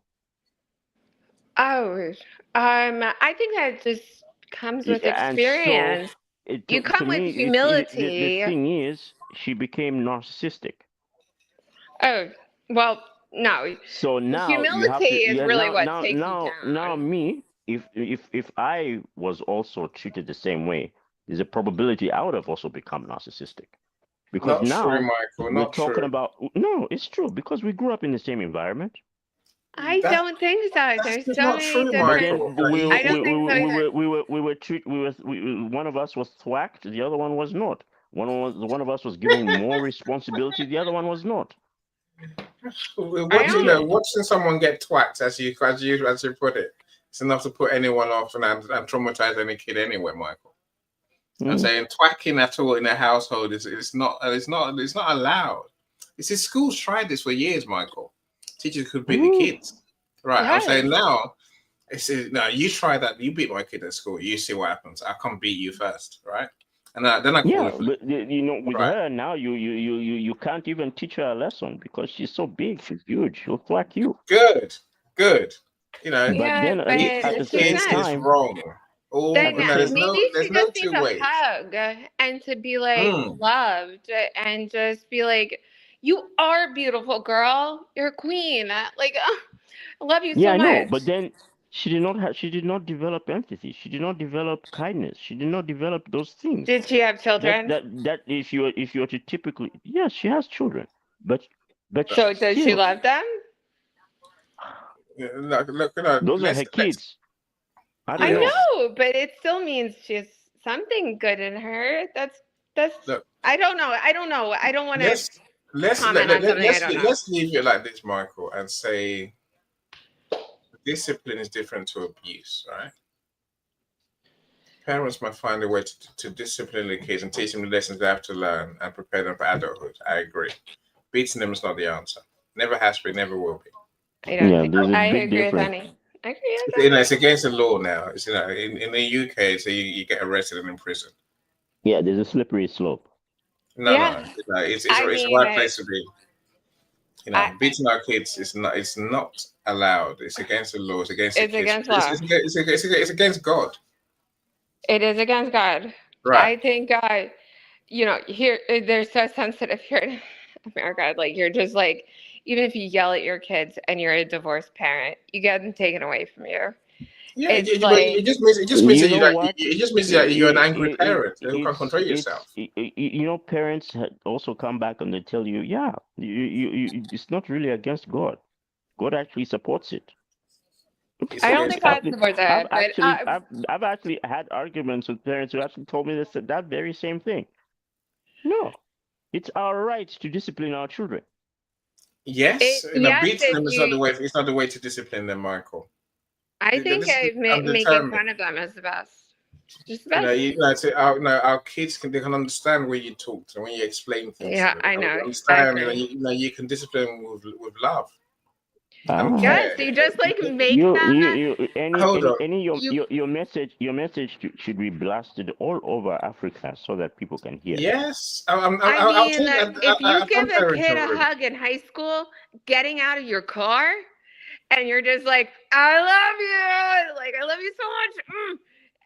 That's the worst type of punishment there is. They're like, look, oh my no, God, I'll kill Joni. you. See, Johnny, that hold on, doesn't work in Africa.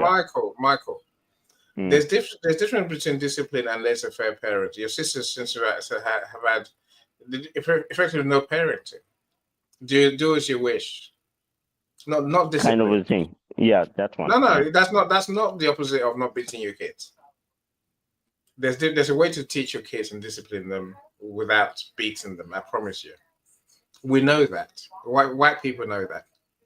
Why don't we know? Look, how come our youth are the angriest? Ones carrying the lives and the guns in your country. How come they're the craziest people they are? Discipline by beating. It's not working. I don't disagree with you there. Right. But So like I let's not I said, beat think them. being present is the most I agree. gift. I agree. My Just friends, being present, I don't be like look. because a lot of us stupid Americans are just like, whatever, we don't care. They can be on their phones every single minute of the day, and It's 4:30 in the morning, my friends. I need to go oh to geez, sleep. okay, go sleep. All right, Hold on. I I'm can't leaving. just end the call just like that. So then I said, Mike, Just leave it. Leave. Mike I'm leaving. says, Sure. All right. being It's 10:24 here, and geez, I'm tired. right. So no, so let's bring it to an end. So Mike says, being in the village in the bush, northern Uganda was very enlightening. I'm sure Michael agrees for sure. I agree. I came back with a tremendous sense of gratitude. Yes, for the things that we do have, things that we can do in Western society, right? Thank you so much, Mike. Now, people, look, the word American pronunciation, Americans are just wrong on most things, but it's fine. Spelling, pronunciations, I agree. But, I think I just get used to it because I talk to Americans every day. Joni, I say, my words talking to Americans. I get used to it, Peter. I don't worry about it. It's how it is, right? Okay, we're all human. That's kind of like the part of this. We're all just human beings trying to make it. But it's been lovely talking to everyone, and shout out to P. Willis. I mean, oh my God. Please, it's one of my other favorite memories. I love him. Look, I love Jay that says, he got away with that.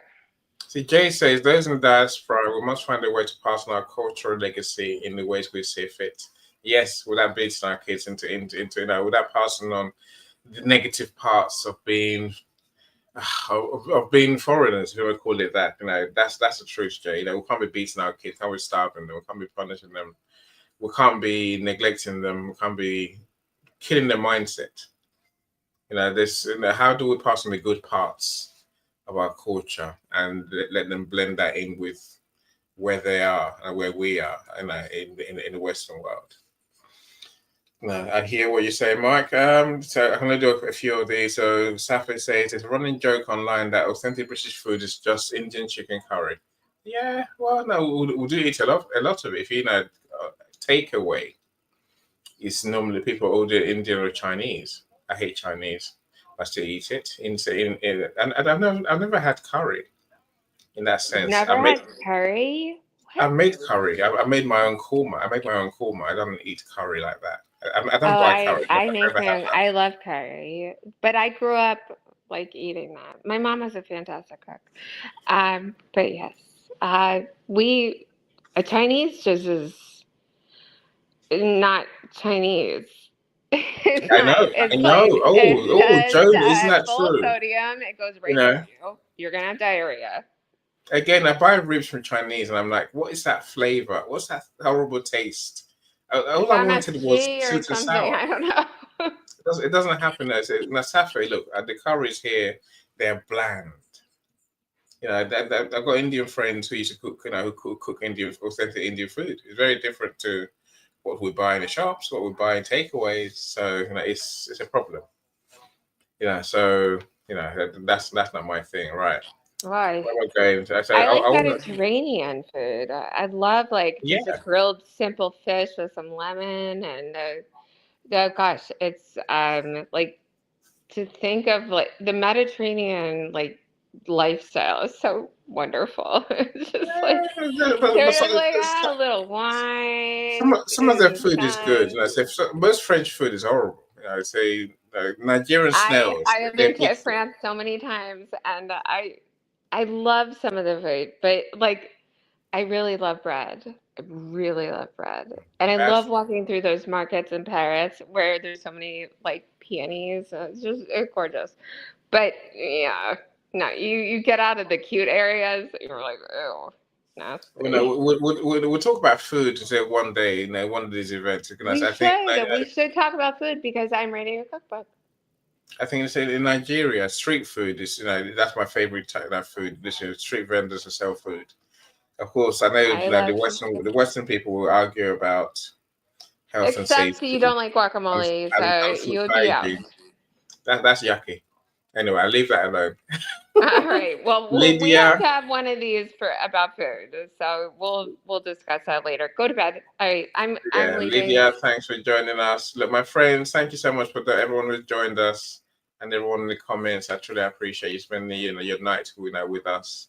So we'll come back in 2 weeks' time and then we'll continue the conversation. Hopefully, we'll hope to hear from more of you in the studio.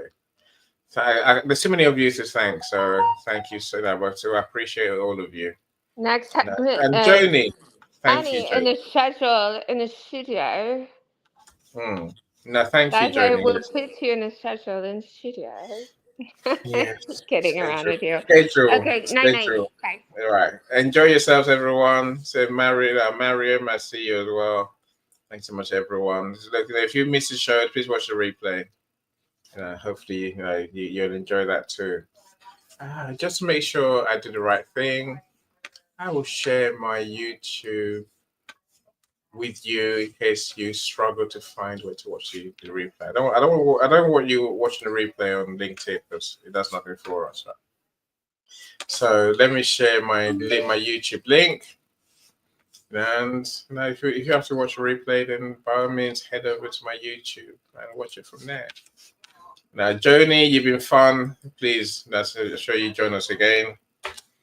That's my link to watch the replay. So, and of course, Michael, always a gem, always supporting as well. So I do appreciate all of you.